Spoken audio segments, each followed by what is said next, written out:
स्वागत है आपका आवाज अड्डा में। मैं हूं नीरज बाजपेयी और बातचीत तो कोरोना पे ही होती है रोज, लेकिन अलग अलग पहलुओं पे हम लोग इसकी चर्चा करते हैं। और आज का जो पहलू है वो आर्थिक है कि इस कोरोना की वजह से काफी कुछ हमारी जिंदगी में आर्थिक क्षेत्र में बदल गया है और आगे भी बदल रहा है।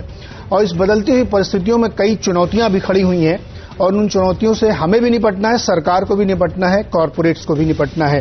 तो अलग अलग फोरम पे आप ये बातें सुनते होंगे कि बड़ी दिक्कतें हो रही हैं। जो बहुत ही ज्यादा लेबर क्लास है उसके लिए मुश्किल है क्योंकि उसका काम धंधा बिल्कुल बंद पड़ा हुआ है। माइग्रेंट लेबर के सामने समस्या है, कॉरपोरेट के सामने समस्या है क्योंकि बिजनेसेस बिल्कुल ठप हैं और बिजनेस खुले तो कहां से शुरुआत हो क्योंकि पूरी चेन खोलनी पड़ेगी। इस तरीके की बहुत सारी मुश्किलात सामने खड़ी हैं और उससे कैसे निपटा जाए, सरकार की तरफ से बातचीत चल रही है कि एक बड़ा पैकेज का ऐलान हो सकता है। उस पैकेज में क्या फोकस होना चाहिए, किस सेक्टर या किस क्षेत्र को या किस तबके को सबसे ज्यादा मदद की जरूरत है, इन सब पहलुओं पे आज हम बातचीत करेंगे। और हमारे साथ बेहद खास मेहमान हमारे साथ जुड़े हुए हैं। परिचय करा दूं आपका, हमारे साथ है भारतीय जनता पार्टी के प्रवक्ता सैयद जफर इस्लाम, जो खुद भी एक बैंकर रह चुके हैं और इकोनॉमी की चीजों को बड़े आराम से, बड़ी बारीकी से समझते हैं। कांग्रेस के प्रवक्ता अभय दुबे जी हैं, ये भी बहुत अच्छे तरीके से इकोनॉमिक्स को समझते हैं, तो इनसे भी बातचीत होगी। पीएचडी चैम्बर्स के पूर्व अध्यक्ष और केंट आरओ के चेयरमैन डॉक्टर महेश गुप्ता जी हमारे साथ हैं। छोटे बिजनेसेस की जो हम लोग बात लगातार कर रहे हैं कि एसएमई सेक्टर या मीडियम एंड स्मॉल में बड़ी दिक्कतें हैं, तो गुप्ता जी के पास बड़ा पल्स है, चूंकि पहले एक फोरम को हेड कर चुके हैं तो अच्छे से समझते हैं। और इसके साथ ही संजय सिन्हा जी हमारे साथ हैं जो मार्केट एंगल भी समझाएंगे। और हमारे विशेष मेहमान बिजनेस स्टैंडर्ड के एडिटोरियल डायरेक्टर एके भट्टाचार्य जी हैं, जिनको हम लोग प्यार से एके भी कहते हैं। बड़ी पैनी नजर रखते हैं और अनुभव है बहुत वर्षों का, तो इकोनॉमी के इस समय जिसको कहते हैं ना नब्ज पे हाथ रखने वाली बात, वो एके भी सर से समझेंगे। तो आप सब लोगों का बहुत बहुत स्वागत है। एके भी सर, आपसे ही शुरुआत करते हैं। बड़ी अभूतपूर्व समस्या है और हम सब इस समस्या से लड़ने की, जूझने की, उपाय ढूंढने की कोशिश कर रहे हैं, सरकार भी कर रही है। चर्चा ये चल रही है कि एक बड़ा पैकेज का ऐलान हो सकता है। कई तबकों से ये खबरें निकल के आ रही हैं। तो मोटे तौर पर अगर हम समझें कि इस समय हमारी स्टेट ऑफ इकोनॉमी क्या है और कहां सबसे ज्यादा मदद की जरूरत है, जिसको तुरंत एड्रेस करना चाहिए। देखिए, अगर आप अपना ध्यान अगर भारतीय अर्थनीति की अवस्था में देखेंगे तो ये साफ हो जाएगा कि जो 2020-21 की जो पहली तिमाही है, उसकी जो अगर आप जो आर्थिक गतिविधि जो है उसमें एकदम समझ लीजिए ये आपके साथ हाथ से निकल गया है। क्योंकि अगर आप लॉकडाउन अगर 3 मई को थोड़ा बहुत अगर आप रिलैक्स भी कर दें, मैं समझता हूं आर्थिक गतिविधि अगर पुरानी अवस्था में आने की उम्मीद रखते हैं, वो पहली तिमाही में नहीं आएगी, वो दूसरी तिमाही से आएगी। आपने जो सवाल किया है कि क्या करना चाहिए, मैं समझता हूं जो पहला जो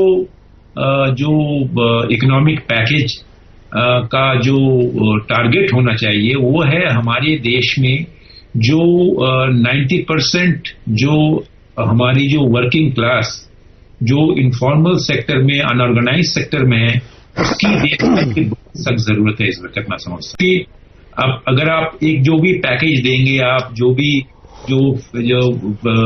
फिस्कल डेफिसिट की बात होगी वो होगी, पर उसको न देखते हुए मैं समझता हूं कि जो 90% हमारी जो इनफॉर्मल इकोनॉमी के जो वर्कर्स हैं वो किस तरह से जल्द अपने काम में वापस आ सके और पुरानी गतिविधियों में वो फिर से अब काम करना शुरू कर दें। क्योंकि वो नहीं काम करेंगे तो आपकी जो पहिया जो है, अर्थनीति की जो पहिया है, वो चक्का जाम ही रहेगा, चक्का नहीं खुलेगा। मैं आपको इसमें एक संदर्भ में एक बड़े ऑटोमोटिव कंपनी के एक प्रवक्ता से मैं उनकी एक बात मैंने सुनी। उन्होंने कहा कि अगर मैं फैक्ट्री खोल भी लूं पर मेरे अगर वर्कर्स नहीं आए तो मैं कैसे काम करूंगा। अगर मेरे कंपोनेंट्स मैन्युफैक्चरर्स अगर मुझे कंपोनेंट सप्लाई न करें तो मैं कैसे अपना काम चलाऊंगा।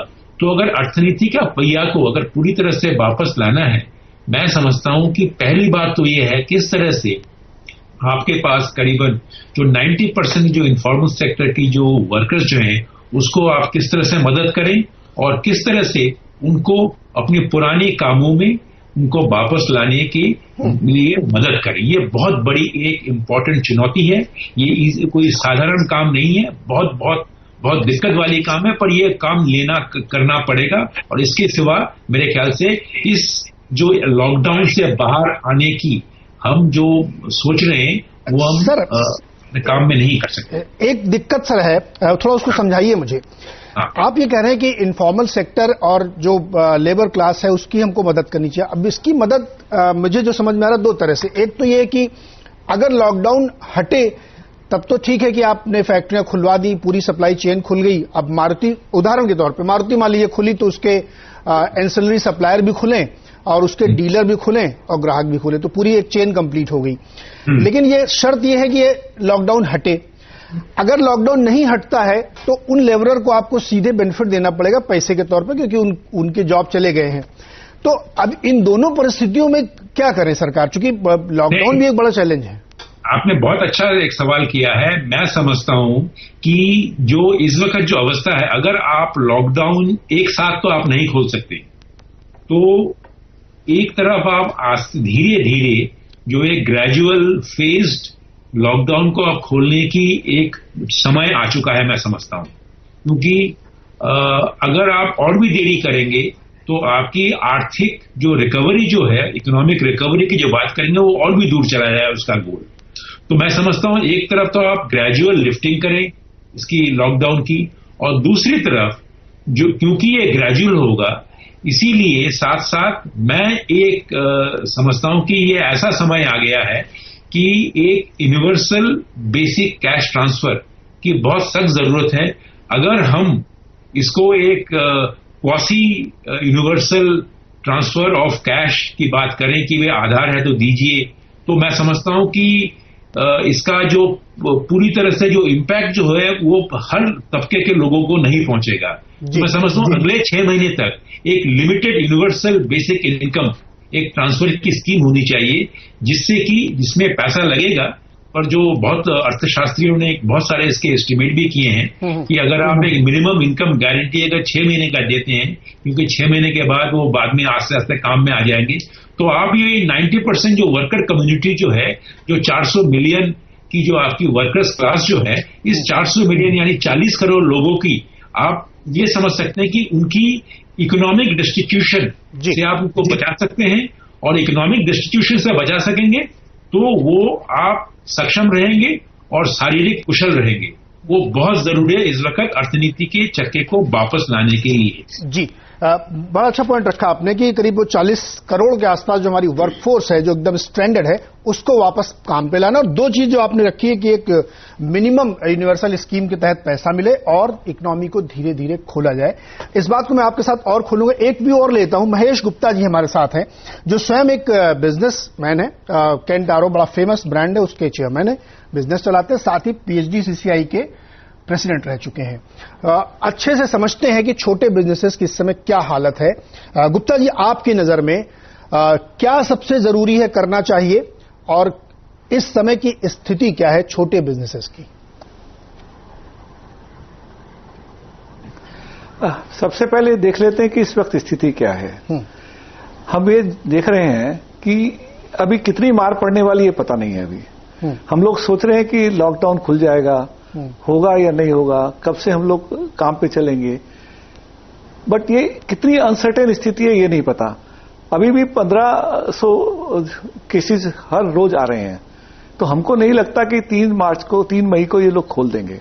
खोलेंगे भी तो ग्रीन जोन में खोल देंगे, बट ग्रीन जोन बहुत छोटे जोन्स हैं, ज्यादातर छोटे डिस्ट्रिक्ट हैं जहां पे इंडस्ट्री नहीं है। करेक्ट। छोटे इंडस्ट्रीज के लिए सबसे बड़ी तकलीफ आज की तारीख में यह है, डिजास्टर मैनेजमेंट एक्ट में सरकार ने कहा कि आप अपने श्रमिकों को तनख्वाह देंगे, उनके पास पैसा देने को नहीं है, क्योंकि छोटे छोटे पूंजी उनके पास आई नहीं है 1.5 महीने से, वो तनख्वाह कैसे देंगे, ये एक बहुत बड़ी तकलीफ है। सरकार अभी तक फैसला नहीं कर पाई ये तनख्वाह की भुगतान कैसे होगा। हालांकि एक ऑर्डर निकाल देना DMA एक्ट के अंदर वो एक बात है। फिर दूसरा, वो जो सैलरी देंगे उसका ट्रीटमेंट कैसे होगा, उसको एडवांस माना जाए या उसको परमानेंट सैलरी माने जाए। हम लोगों ने सरकार से रिक्वेस्ट करी थी कम से कम उसमें कुछ रियायत दे दे। कम से कम प्रोविडेंट फंड ना देना पड़े उसके ऊपर ईएसआई ना देना पड़े, और उसको भी स्लैब सिस्टम में कर दें। कुछ लोगों को मिनिमम वेज तक 100% दें, कुछ आगे ऊपर के स्लैब में 90% दें, और से ऊपर वाले स्लैब में 80% करें। स्लैब सिस्टम करके कर देते तो कम से कम इंडस्ट्रियलिस्ट को और जो ऑर्गेनाइज सेक्टर में लेबर है उनके डिस्प्यूट नहीं आते। हम अपनी लेबर के साथ ह्यूमैनिटेरियन कंसिडरेशन करना चाहते हैं, साथ में ट्रेन्ड लेबर है। ये नहीं चाहते कि जब सिस्टम चालू हो, जब सिस्टम नॉर्मल आए, उस वक्त हमारे पास उनसे कुछ काम कराने के लिए नई लेबर नहीं लाना चाहते हैं। तो एक घर का माहौल रख के उसमें कुछ एक बिना गवर्नमेंट के खर्चा करे, बिना ये जो मैं सजेशन आपको दे रहा हूं, गवर्नमेंट को खर्चा भी करना पड़ेगा और एक पैकेज भी लाना पड़ेगा, लेकिन मेरे ख्याल से सरकार ये वेट कर रही है कि कितना नुकसान हुआ पता लगे, उसके बाद हम पैकेज लाएं। ठीक है, अभी एक्टिविटी नहीं हो रही, उस वक्त लाएं तो ठीक है, बट सिचुएशन इतनी खराब होने वाली है स्मॉल स्केल इंडस्ट्रीज की, वो डिपेंडेंट है जिसको वो सप्लाई करती है।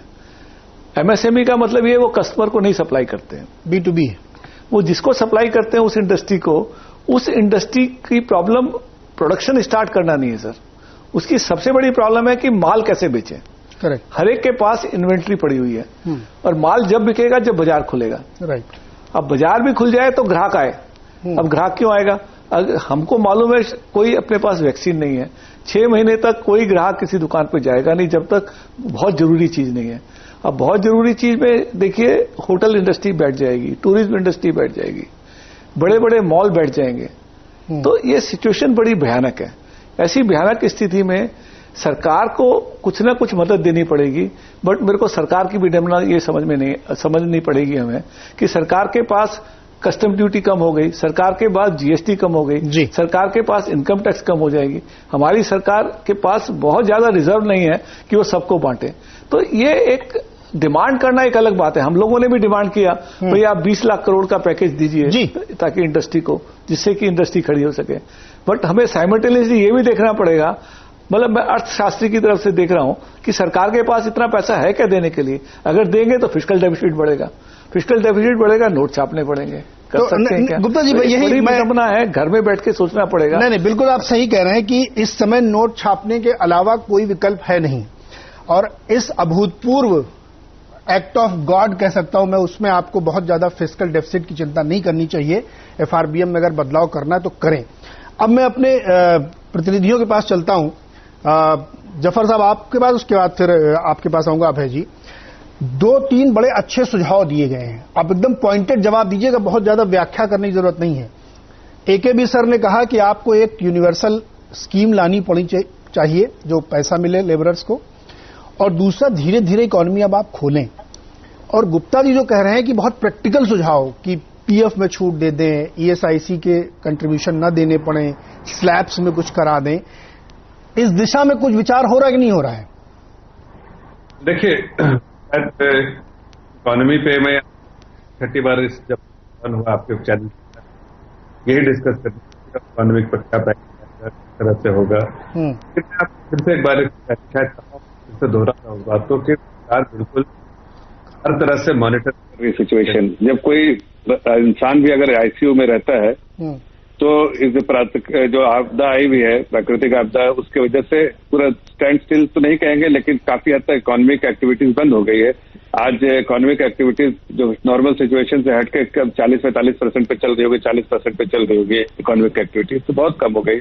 जाहिर है सरकार उसको देख रही है, और उसके कंजम्पशन साइड पे भी इससे डिमांड जो फर्क पड़ा है, तो हर चीज को नजर रखते हुए एमएसएमई सेक्टर है, lower section of the society जो इसके लिए बोल रहे हैं यूनिवर्सल बेसिक स्कीम जो बता रहे हैं कि सबके अकाउंट में पैसा जाना चाहिए, ये सारी चीजें सरकार मॉनिटर कर रही है कि एक आम नागरिक को की जरूरत जो पिरामिड पे जो बॉटम 20% है, उसके बाद एमएसएमई सेक्टर जो इंडस्ट्रीज की प्रॉब्लम है, और फाइनेंशियल सेक्टर, ये तीनों प्रॉब्लम को, तीन ही चीज है जो इम्पोर्टेंट है।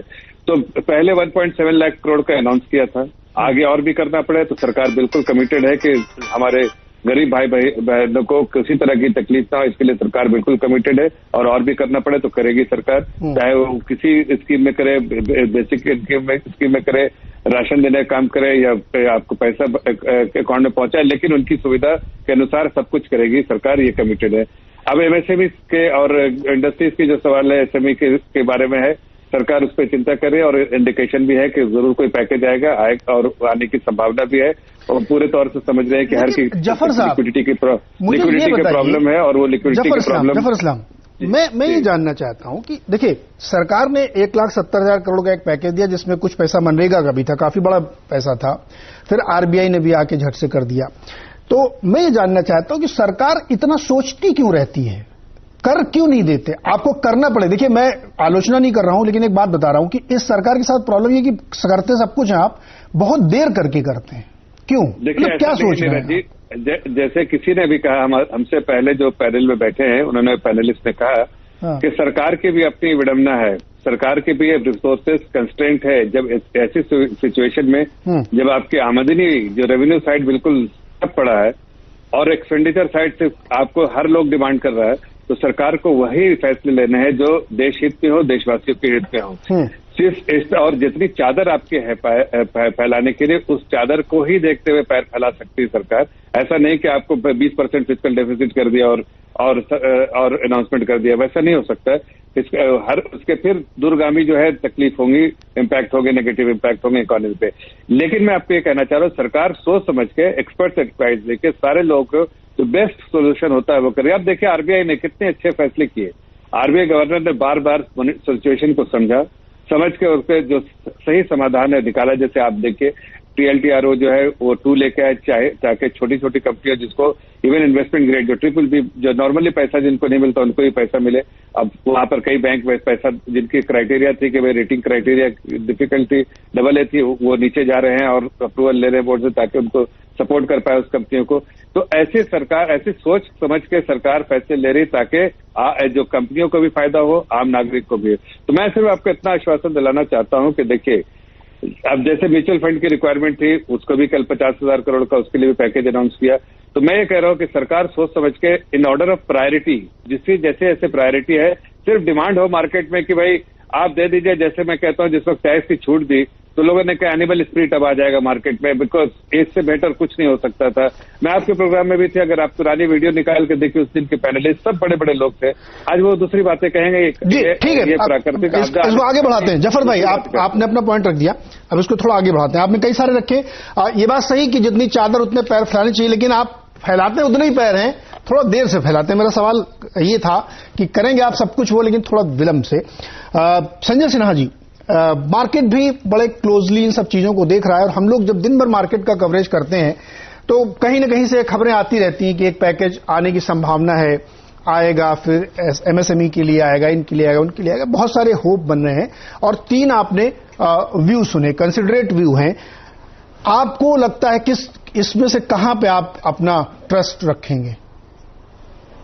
तो देखिए, मेरे ख्याल से जो सबसे महत्वपूर्ण बात है वो ये कि अगर हम हेल्थ की क्राइसिस को डील कर सके तो उसके बाद हमारे पास 2 मुख्य मुद्दे हैं, एक कंजम्पशन और दूसरा कैश फ्लो।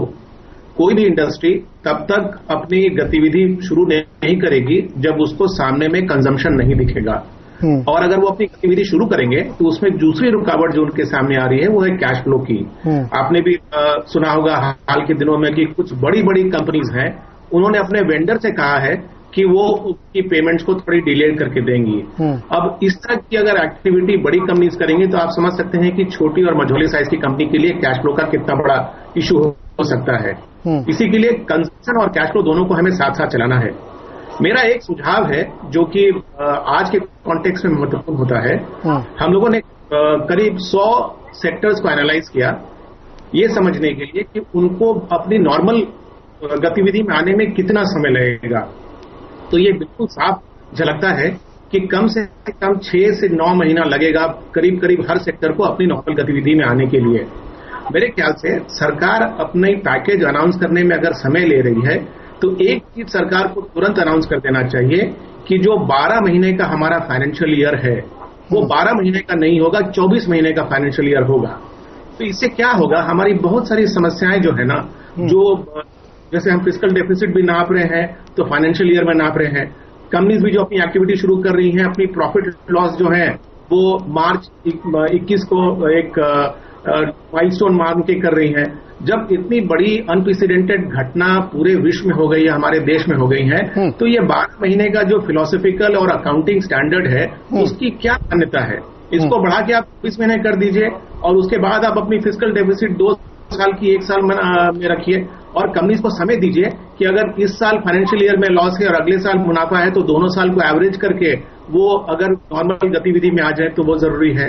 और जो फिस्कल पैकेजेस अनाउंस हो रहे हैं या जो मॉनेटरी पैकेजेस अनाउंस हो रही हैं, आपने देखा होगा तो एक मुख्य जगह पर वो फेल कर रही हैं और वो मुख्य जगह है कैश फ्लो को दोबारा सुचारू रूप से चालू करने में। रिजर्व बैंक ऑफ इंडिया के गवर्नर ने कहा कि करीब करीब 7 लाख करोड़ रुपए जो हैं वो banks reserve bank of India के पास वापस रख रही हैं। वो 4% पे रखने के लिए तैयार थी, रिजर्व बैंक ऑफ इंडिया ने घटा के उसको 0.25% किया। मेरे ख्याल से ये 25 बेसिस पॉइंट की जो गिरावट है उससे भी बैंक्स इतना ज्यादा प्रेरित नहीं हो जाएंगे कि वो दोबारा लेंडिंग करना शुरू करें। तो इसी के लिए 24 महीने का फाइनेंशियल ईयर, कैश फ्लो को बढ़ाने की इमीडिएटली जरूरत और कंजम्पशन को ट्रैक में लाने की जरूरत है। क्योंकि एक आंकड़ा जो कुछ दिन पहले जो मिनिस्ट्री ऑफ हेल्थ ने दिया कि करीब करीब 123 डिस्ट्रिक्ट है जो कि सो कॉल्ड रेड जोन में क्लासिफाइड है। ये 123 डिस्ट्रिक्ट जो है वो करीब करीब भारत के 25% ज्योग्राफिकल एरिया को कवर करती हैं, लेकिन 40% हमारी पॉपुलेशन जो है वो इन 25% ज्योग्राफिकल एरिया में रहती है। और मेरा रफ अनुमान है कि करीब 50 से 55% जो कंजम्पशन है वो ये 40% जो पॉपुलेशन है वो अकाउंट फॉर करती है। तो हमारे ख्याल से इन सब चीजों को इस तरह का जो हम ब्लैंकेट पूरे डिस्ट्रिक्ट्स को रेड जोन क्लासिफाई कर रहे हैं, हमको अब इसको और सीमित करना पड़ेगा और कंटेनमेंट जोन को वार्ड्स में तब्दील करना पड़ेगा, तभी जाके कंजम्पशन वापस आएगा। जी, ये कंजम्पशन वापस लाना एक चैलेंज है और उस चैलेंज के साथ साथ ये है कि हाथ में पैसा भी हमारे साथ हो। अभय दुबे जी का बार बार कनेक्शन कट जा रहा है, लेकिन मैंने उनको फोन पे जोड़ लिया है। अभय दुबे जी, आपने शुरुआती चर्चा काफी सुनी होगी पूरी, कि हम बात ये कर रहे हैं कि इस समय जो स्टेट ऑफ इकोनॉमी है उसमें क्या क्या सबसे जरूरी काम है जो तत्काल करने चाहिए। आपके हिसाब से क्या सबसे बर्निंग इश्यू है जिसको एड्रेस करें? देखिए, एक तो पहले ये बात हमको समझनी होगी कि इस कोरोना वायरस क्राइसिस के पहले जो एनएसएसओ ने सर्वे किया था उसने बताया था कि फूड और नॉन फूड कंजम्पशन हिंदुस्तान में बहुत बुरी तरह गिर गया है और वो 72-73 के बाद इतना ड्रॉप हुआ है। उससे समझ में आ रहा था कि इकोनॉमी की सिचुएशन क्या है। मगर आज सबसे बड़ी प्रायोरिटी जो हमारी है वो एग्रीकल्चर सेक्टर की है, क्योंकि रबी की क्रॉप में एक बात समझने की हमको बहुत जरूरी है कि जो सपोर्ट प्राइस पर सरकार प्रोक्योर करती है वो अराउंड 25% ही है उसके किसानों के प्रोडक्शन का, और बाकी 75% को बाजार में बेचना होता है। वो बाजार उसके पास अभी उपलब्ध नहीं है क्योंकि लॉकडाउन है, तो उसका सर्वाइवल बहुत ही मुश्किल है। अगर वो सर्वाइव नहीं कर पाएगा तो इकोनॉमी को आगे हम बूस्ट नहीं कर पाएंगे। मुझे ये लगता है कि जो जैसे अभी एमएसएमई सेक्टर की बात हुई है, तो सबसे पहले हमको ये फोकस करना चाहिए कि एक जो ट्रस्ट डेफिसिट हमारा है वर्कर्स, लेबर्स और सरकार के बीच में या इंडस्ट्री के बीच में, वो ये भरोसा नहीं बना पा रहे हैं कि अगर निकट भविष्य में ऐसी ही परिस्थिति बनती है तो वो क्या रोड पर छोड़ दिए जाएंगे, क्या हालात उनके साथ होंगे। तो इस ट्रस्ट डेफिसिट को हमको वर्कआउट करना चाहिए।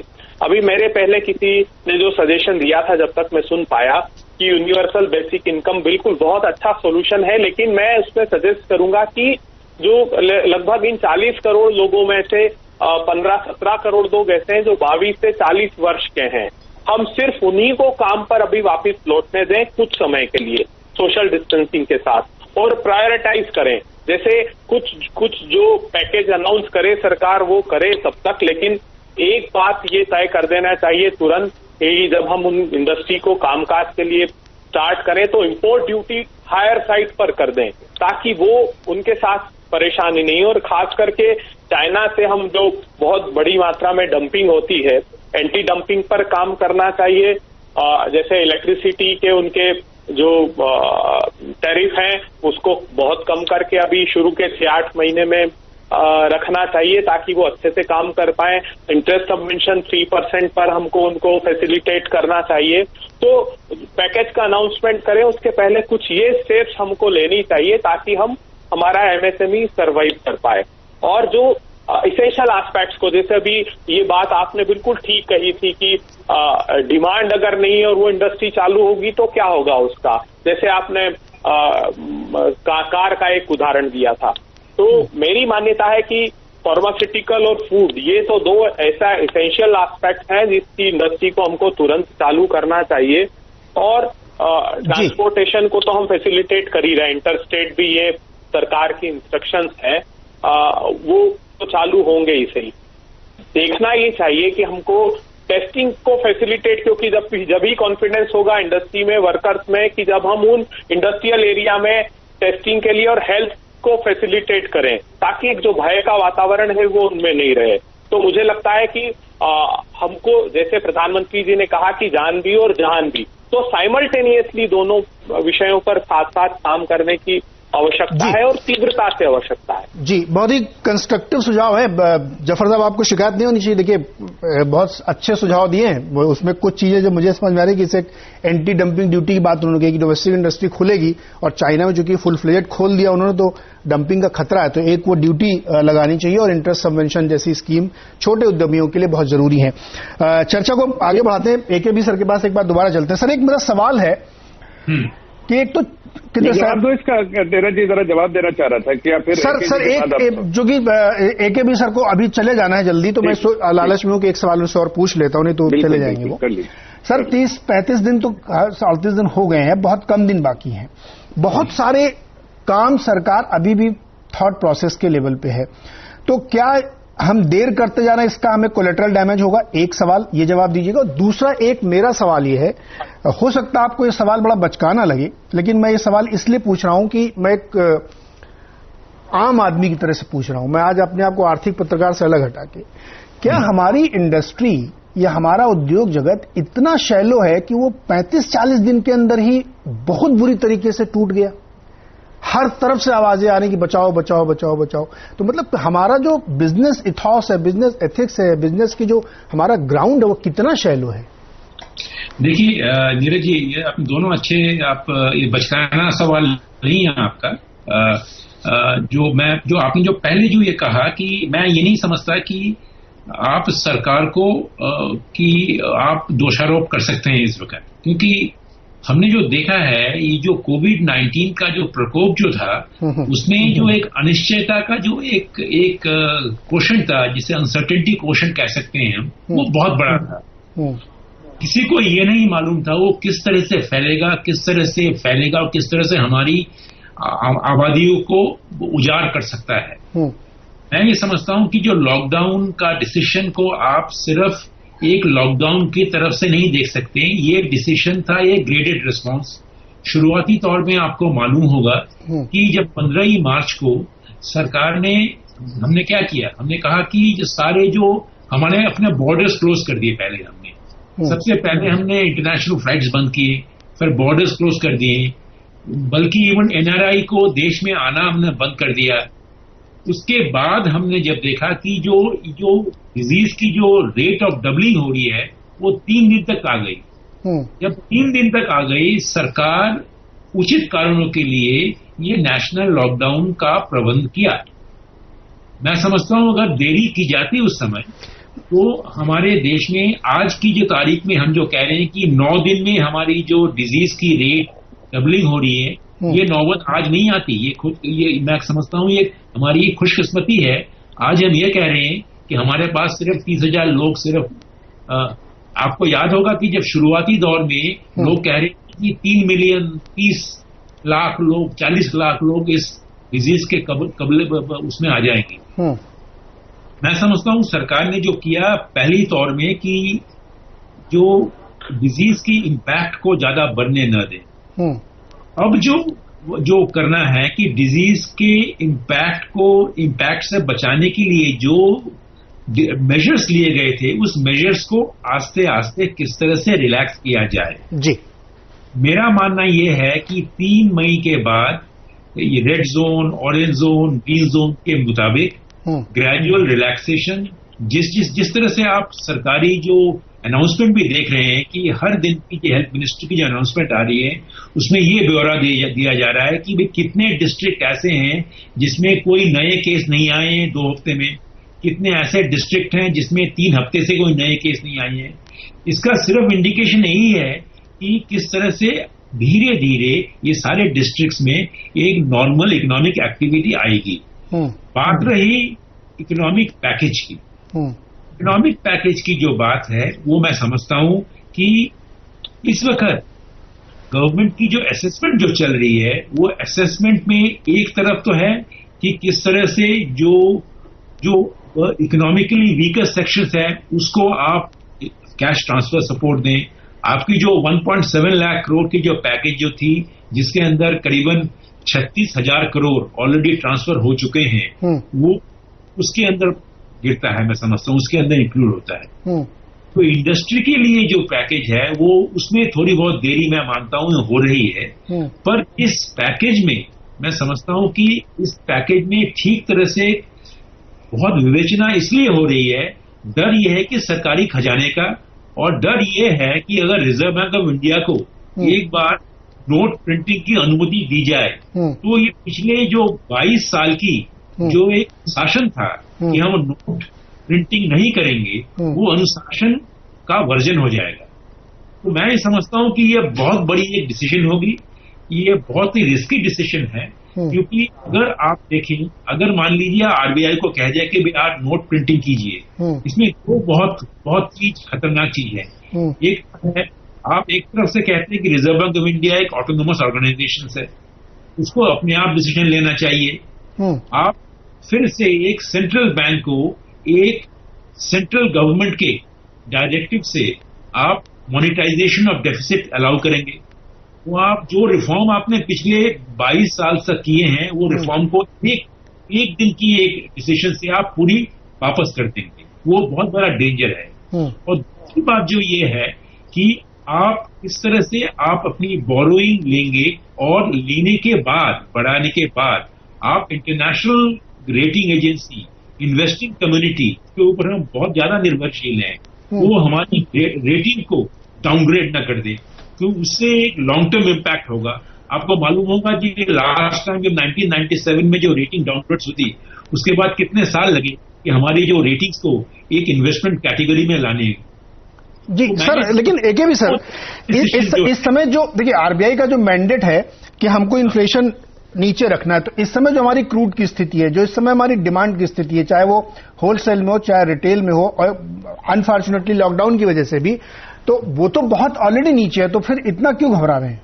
नहीं, इसीलिए घबरा रहे हैं कि क्योंकि हम लोग अब बहुत अभ्यस्त हो चुके हैं कि 2016 से जो एक इन्फ्लेशन टारगेटिंग की जो आरबीआई की जो पॉलिसी जो है वो में हम अभ्यस्त हो गए हैं। हमें ये नहीं मालूम कि पिछले जमाने में किस तरह से हमें इन्फ्लेशन हमें दुखी कर देती जी। तो मैं ये मानता हूं कि ये मॉनेटरी पॉलिसी कमेटी की जो डिसिप्लिन जो है, इन्फ्लेशन टारगेटिंग रेजीम की जो खूबियां जो हैं उसको हमें जल्दी में आकर घबराकर खो देना नहीं चाहिए। अगर आप उर्जित पटेल जी का अगर लेख पढ़ेंगे आप, उसमें उन्होंने साफ कह दिया है कि ये जो खूबियां जो हैं, ये जो हमारी जो उपलब्धियां जो हैं, इसको हम इतनी जल्दी नहीं खो सकते। मैं उनकी तरह से पूरी तरह सहमत हूं, क्योंकि रिजर्व बैंक ऑफ इंडिया अगर नोट प्रिंट करना शुरू कर दे, इन्फ्लेशन में इसका आज आप कह रहे हैं इन्फ्लेशन कम है, क्रूड ऑयल प्राइस कम है, पर 6 महीने बाद जब इन्फ्लेशन का जो एक बड़ा दायित्व अगर आपको इकोनॉमी को, गरीब को, अमीर को, सबको खत्म कर देगा, तब हम क्या करेंगे?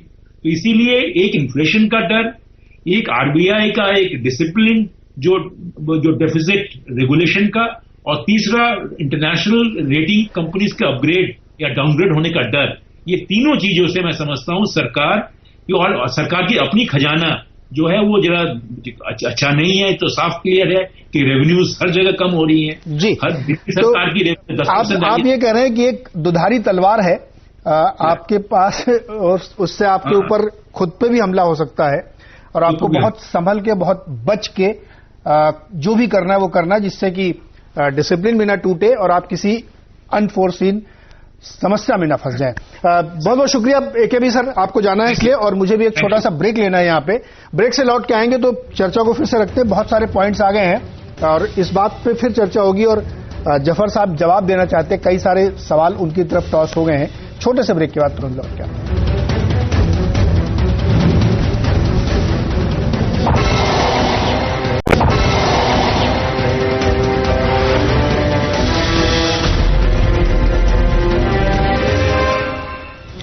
स्वागत है एक बार फिर से आपका आवाज अड्डा में, और आज एक बहुत ही सारगर्भित और एक बहुत ही फ्रूटफुल चर्चा चल रही है कि हमें इस समय अर्थव्यवस्था को भी संभालना है, जान के साथ जहान भी संभालना है, प्रधानमंत्री जी ने कहा है।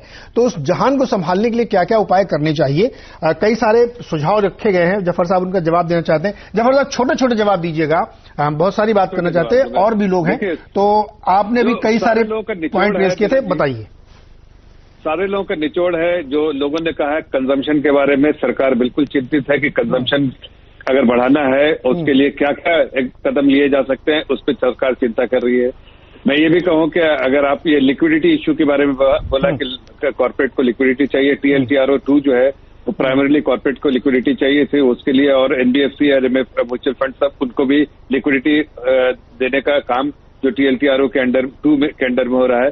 उसके अलावा जो आप बता रहे थे बैंक में 7 लाख जो है करोड़ की जो लिक्विडिटी है, जो आरबीआई के मेजर्स के बाद आई है, जो 29 अप्रैल को आरबीआई ने मेजर्स लिए थे मार्च को, उसके बाद जो 27 मार्च को, उसके बाद जो लिक्विडिटी आई है उस लिक्विडिटी को कैसे डिप्लॉय किया जाए, उसके लिए भी सरकार का इस सुझाव पे जो लोगों के सुझाव हैं, चाहे CII है, चाहे बहुत सारे एजेंसीज ने सुझाव दिए हैं कि चाहे एक ऐसा डिवेंचर इशू कर दिया जाए, SPV बना के डिवेंचर इशू किया जाए, ताकि वो डिवेंचर को सब्सक्राइब करके वो कॉर्पोरेट के डिवेंचर इशू करे और उसको सब्सक्राइब कर ले, वो SPV सब्सक्राइब कर ले और वो बैंक में उसका SPV में स्टेक हो। तो ऐसे कई सुझाव है जिससे लिक्विडिटी, बेसिकली ऑब्जेक्टिव है लिक्विडिटी आने का, वो लिक्विडिटी इंडस्ट्री को मिले।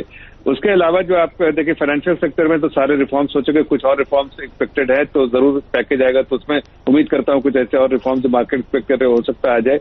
लेकिन ओवरऑल देखिए जो इन्फ्लेशन भी अभी बिल्कुल नीचे है, जो फोरकास्ट भी उसमें बताया जाता है कि इन्फ्लेशन बेनाइन ही रहेगा, लेकिन ऐसा कोई भी कदम नहीं उठाया जाएगा जो कि इन्फ्लेशनरी, बहुत हैवी इन्फ्लेशनरी हो और बाद में इन्फ्लेशन कंटेन करने के लिए मुश्किल हो जाएगा। फिस्कल डेफिसिट भी बियॉन्ड ए पॉइंट जो मेरे ख्याल से FRBM में 5%। अरे जफर साहब, अब इन्फ्लेशनरी कुछ नहीं होगा, लोग इतना डर के खर्च करेंगे ना, उनको पता है कि पैसे बचाने हैं। आज के दिन में उस पर प्रेशर कम है, inflation is not a concern, but ऐसा डिसीजन भी नहीं लिया जाएगा कि आगे आने वाले दिनों में, हमने कहा फ्यूचर में एक इन्फ्लेशन भी बिकम्स एन इशू। तो मैं कह रहा हूं कि सारी चीजों को, चाहे आप देखिए नीचे तबके के बारे में जो बोला, मार्जिनलाइज कम्युनिटी के, उसके बारे में सरकार ने क्या और भी कर सकती है।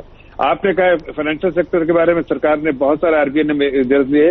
अब सिर्फ इंडस्ट्री, MSME, SME के लिए जो है वो सरकार इस पे चिंता कर रही है, और चाहे लिक्विडिटी की हो, चाहे कंजम्पशन की हो, चाहे एक्साइज बढ़ाने की बात हो, चाहे इम्पोर्ट ड्यूटी बढ़ाने की बात हो, वो सारी चीजों को तो अपने इंडस्ट्री को प्रोटेक्ट करे, लिक्विडिटी रहे, जॉब क्रिएशन हो, उस दिशा में। मैं इसीलिए गुप्ता जी के पास जाना चाह रहा था, डॉक्टर महेश गुप्ता जी। लास्ट सवाल, बस लास्ट में बता कि देखिए, नहीं दोबारा आऊंगा ना सर आपके पास, अभी एक राउंड और आ जाऊंगा आपके पास। गुप्ता जी मुझे ये बताइए कि MSME को एग्जैक्टली क्या मोरेटोरियम चाहिए, या माफी चाहिए, या उनको कुछ सप्लाई दुरुस्त करने के लिए चाहिए, क्या एग्जैक्टली उनको चाहिए जिससे कि वो इस पूरे दुविधापूर्ण समय में अपने आप को सर्वाइव कर पाएंगे?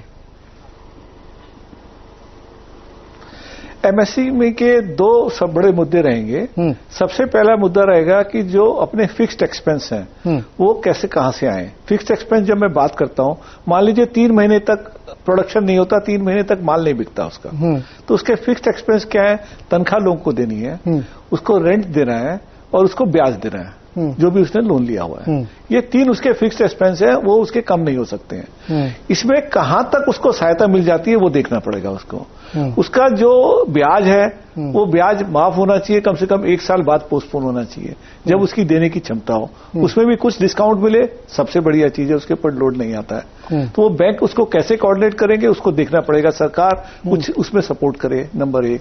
नंबर 2 रेंट है उसके, रेंट आपस में नेगोशिएशन करके कुछ ना कुछ लोग मालिक लोग कम कर रहे हैं, बट उसके अंदर एक प्रावधान किया जा सकता है कि भाई हर कोई आदमी 20% 25% छूट दे उसको रेंट के अंदर।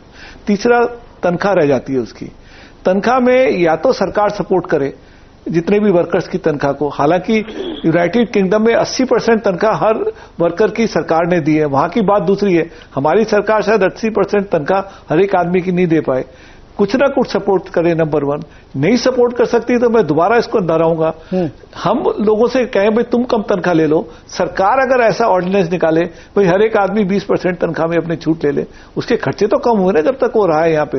जब वो घर में रहा है 2 महीने रहेगा घर में, तो उसके जो नॉर्मल खर्चे कम खर्चे हुए तो वो कम तनख्वाह में काम चला सकता है।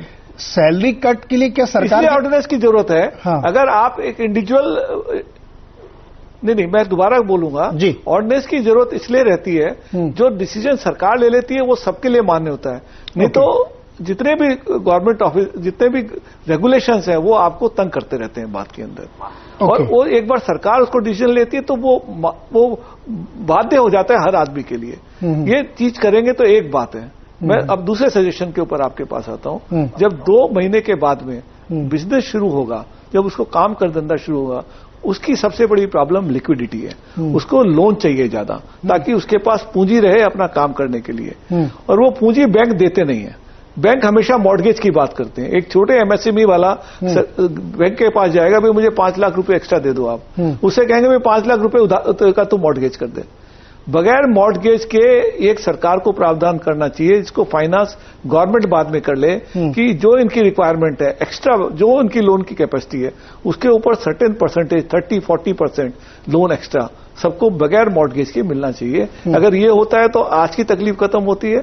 उसके बाद में जब काम शुरू होता है तब उसके पास लिक्विडिटी आती है, तो मैं समझता हूं एमएसएमई इंडस्ट्री अपने पैर पे खड़ी हो पाएगी। जी संजय सिन्हा जी, मैं अभी जो ये घटना हुई पूरी फ्रैंकलिन टेम्पल्टन वाली, इसके बाद तरह तरह की बातें चली, बहुत सारे फंड के रिव्यूज देखे गए, एक बड़ी लंबी लिस्ट निकली, देखिए किस किस के अगले 6 महीने में 3 महीने में सितंबर में मैच्योरिटी आने वाली है। तो बड़ी भारी एक लिस्ट चल रही है जिसमें हजारों करोड़ के स्थितियां बन रही हैं। थोड़ा इस पे मुझे बताइए कि क्या सिचुएशन है एनबीएफसीज की, मार्केट उनको कैसे परसीव करके चल रहा है? तो देखिए, चूंकि रिजर्व बैंक ऑफ इंडिया के जो 2 मेजर अनाउंसमेंट्स आए उनमें एनबीएफसीज को जो एक बहुत बड़ी राहत की जरूरत थी वो नहीं प्रोवाइड की गई, इन द सेंस कि बोरोवर है उसको मोरेटोरियम दी गई लेकिन एनबीएफसीज को नहीं दी गई। तो ऐसी अटकलें लगाई जा रही हैं कि जो छोटे एनबीएफसीज हैं जिनके की कैश रिजर्व्स उतने अच्छे नहीं हैं, तो वो कुछ दिनों में उनकी बड़ी कठिनाई होने वाली है, क्योंकि वो अपने जो उनके ऑब्लिगेशंस हैं जिनसे उन्होंने पेपर इशू करके पैसे लिए हैं, वो शायद ऑब्लिगेशन वो पूरा नहीं कर पाएंगे। एक तो ऐसी स्थिति है। दूसरी स्थिति ये है कि बाजार में रिस्क का एवर्जन इतना ज्यादा हो गया है, जिसका कि एक आंकड़ा मैंने कहा कि बैंक्स अगर 7 लाख करोड़ रुपए रिजर्व बैंक ऑफ इंडिया के पास रख रहे हैं, तो ऑब्वियसली जो AA और उसके नीचे के ग्रेड के जो पेपर्स हैं उनमें कोई भी सेकेंडरी मार्केट में खरीदने के लिए तैयार नहीं है। और अगर आप इन्वेस्टर को देखें तो ये जो फ्रैंकलिन का हादसा हुआ या उसके पहले से जो अटकलें लगाई जा रही थी, तो अगर सारे के सारे जो इन्वेस्टर्स हैं वो एक ही समय में अपने रिडेम्पशन के लिए खड़े हो जाएंगे और दूसरी तरफ पेपर का कोई खरीदार नहीं रहेगा, तो ऑब्वियसली जहां क्राइसिस नहीं है वहां भी क्राइसिस क्रिएट हो जाएगी। तो ऐसी जो सिचुएशन है वो कुछ हद तक ये जो 2 स्टेप्स हुए, एक तो रिजर्व बैंक ऑफ इंडिया ने जो 50,000 करोड़ की एक म्यूचुअल फंड के लिए एक राशि रखी, लेकिन ये उससे लिक्विडिटी का जो इशू है वो काफी हद तक एड्रेस होता है, लेकिन जो सॉल्वेंसी की इशू है वो तो इस 50,000 करोड़ से एड्रेस नहीं होता। तो कॉन्फिडेंस लाने की बहुत ज्यादा जरूरत है। और जो आज मीडिया में भी चर्चा का विषय रहा है कि चूंकि रिस्क लेने के लिए इस सिस्टम में ना तो बैंक तैयार है, ना कोई इंडिविजुअल या कोई इंस्टीट्यूशन तैयार है, तो शायद सरकार को यहां पर स्टेप इन करना पड़ेगा और एक स्पेशल पर्पस व्हीकल बनानी पड़ेगी सरकार को, जहां पर कि ये जो इन्वेस्टमेंट ग्रेड के पेपर्स हैं लेकिन वो अभी रिस्क अवर्जन के कारण ट्रेड नहीं हो रहा है, शायद वो पेपर्स वहां पार्क करने पड़ेंगे और उस 6 महीना 12 महीना 2 साल के बाद जब वो लिक्विडेट किए जाएंगे तो उससे मुनाफा या फिर उसमें जो कैपिटल वैल्यू है वो वापस आएगा।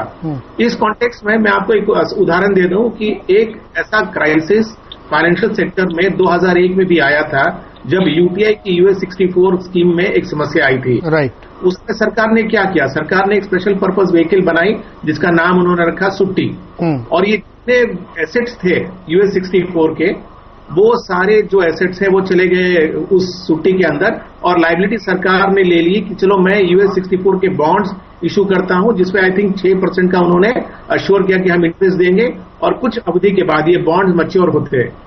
और एक्चुअली हुआ क्या कि जो बॉन्ड्स मैच्योर हुए उसमें तो लोग अपने कैपिटल वैल्यू प्लस वो 6% का रिटर्न लेके गए, लेकिन एसेट जो सुट्टी के पास रह गई उसमें सरकार को इतना मुनाफा हुआ कि वो इस बॉन्ड की आउटस्टैंडिंग वैल्यू प्लस इंटरेस्ट से कहीं ज्यादा पैसा कमा पाई।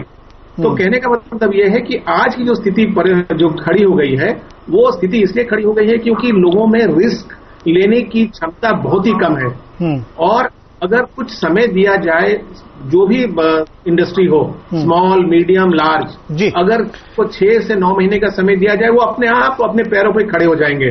तो एक बार को अगर ये रिस्क को डील करने के लिए सरकार से स्टेप इन करके एक एसपीवी क्रिएट कर देती है और ये पेपर्स वहां पार्क कर दिए जाते हैं, तो जो लिक्विडिटी दोबारा सिस्टम में आएगी और जो रिस्क एपेटाइट दोबारा सिस्टम में आएगा, हमारे ख्याल से लॉकडाउन के बाद इकोनॉमी को अपने पैरों पे खड़े करने के लिए बहुत ही ज्यादा जरूरी है।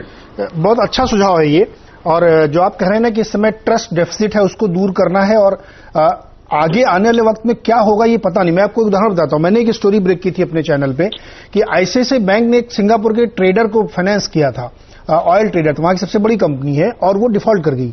उसने अपना एक एफिडेविट दिया कि उसको $100 मिलियन का नुकसान हो रहा है, मतलब $10 करोड़ के हिसाब से 750 करोड़ का झटका आईसीआईसीआई बैंक को लगा।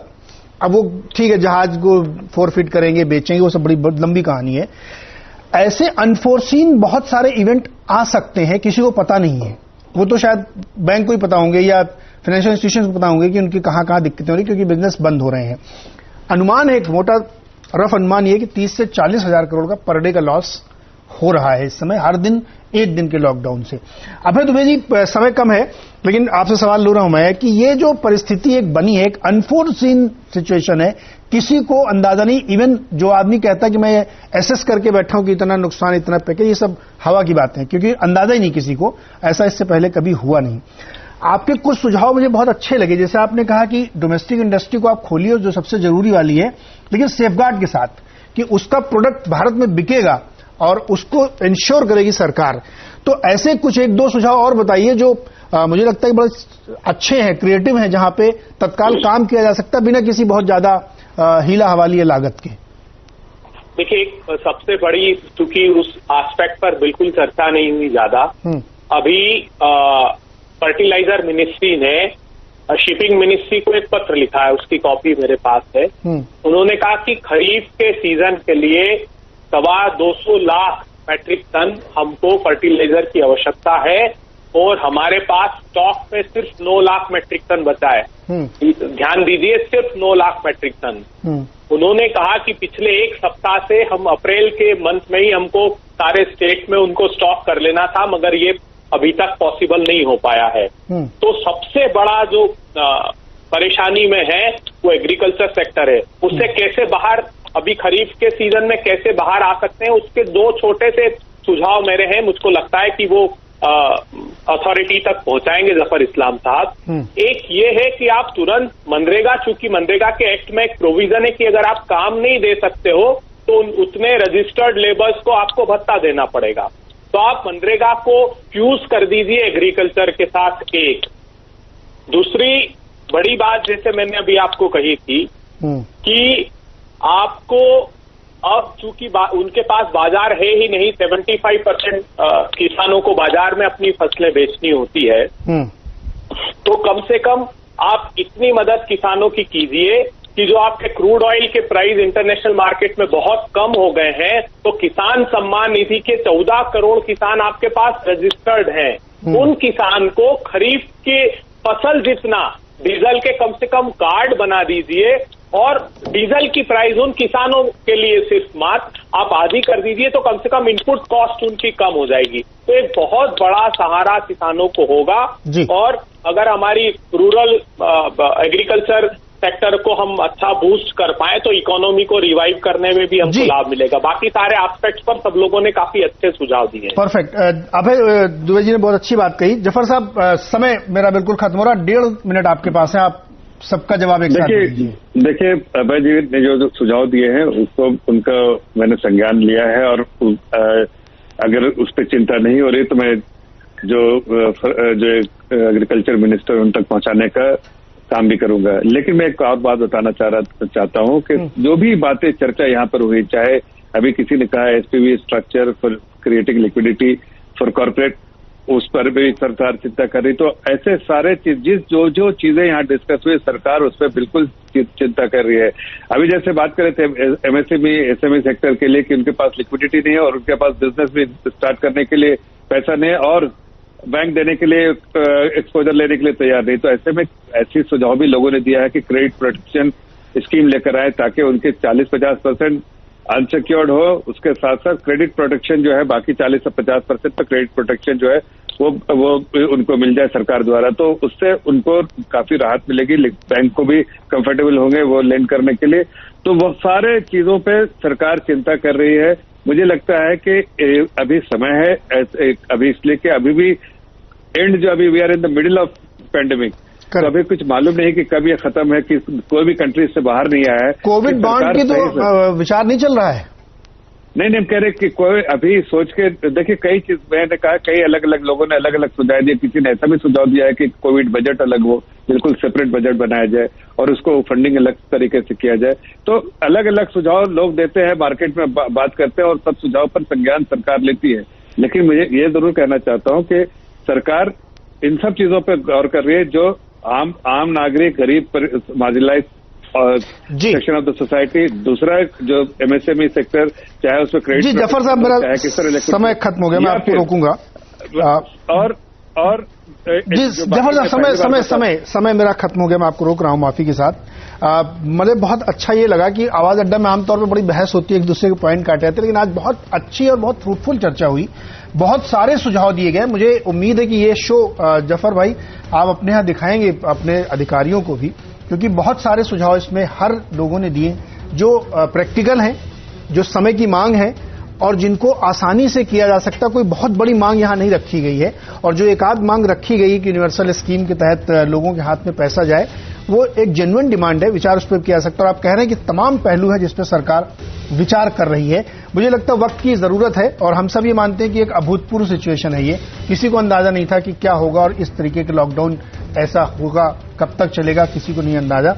लेकिन उम्मीद करते हैं कि सरकार बहुत संवेदनशील है और जैसा अब तक किया है उन्होंने, तो जल्द ही कोई बड़े पैकेज का ऐलान होगा जिससे अक्रॉस द सेक्शन सबको राहत मिलेगी। इसी उम्मीद के साथ बहुत बहुत शुक्रिया इस चर्चा में जुड़ने के लिए।